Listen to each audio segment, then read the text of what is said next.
You destroyed everything. The words ricocheted across the living room, sharp enough to split skin. My mother's voice cracked. My father's fists trembled. And my siblings stared at me like I had just set fire to our home. I didn't argue. I didn't cry. I didn't even blink.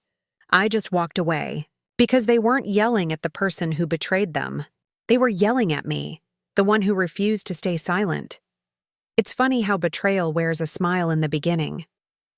I still remember the first time I saw him, my sister's husband, the man she swore was her forever.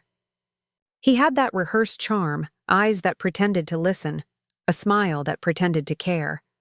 I wanted to believe it for her. She deserved happiness after years of scraping by.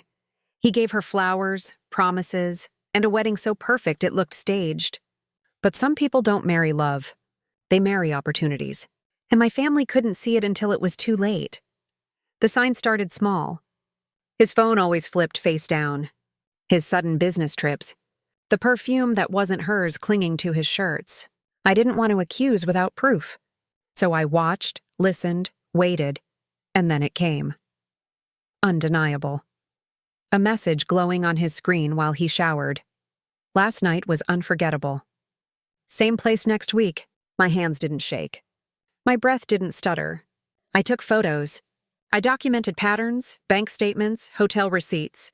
Even the company of lies has a paper trail. But when I showed my family, expecting rage at him, they turned it on me. He would never. You're jealous. Why are you trying to ruin her marriage? And finally, my mother's voice, sharp enough to scar. You destroyed everything. That was the night I walked out. They thought I was the villain. Fine. Let them. Emotion is a weakness. I buried mine deep. What bloomed instead was calculation. I knew how he moved, how he hid money, how he manipulated affection like currency. So I built my revenge with the same precision he used to build his lies. No screaming. No dramatic confrontations. Just silence and planning, step 1. Financial exposure. He had accounts my sister didn't know about. Investments he pretended didn't exist. I tipped off the right people using anonymous leaks. The tax authorities tore into him like wolves. Step 2. Social erosion. The other women, not just 1, 3.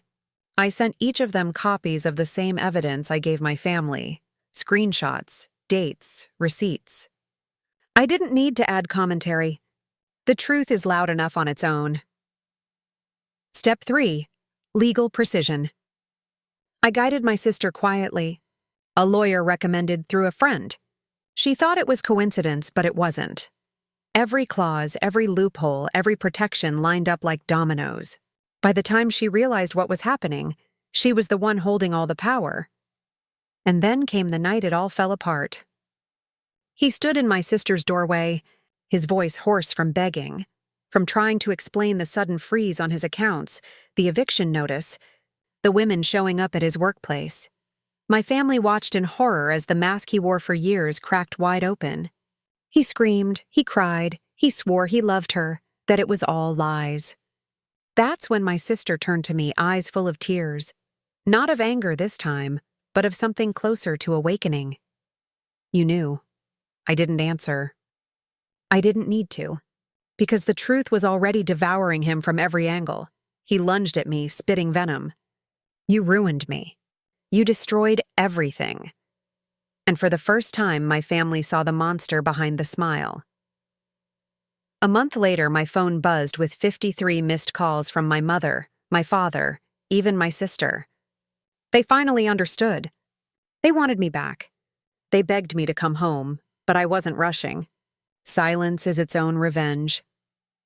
I sat on my balcony watching the city lights and whispered to myself, I didn't destroy anything. I just showed the truth. And the truth is the most merciless weapon of all. Betrayal doesn't break me anymore. It sharpens me, they screamed. They blamed. They turned their backs until the lies collapsed under their own weight. I didn't need their apologies. I didn't need validation.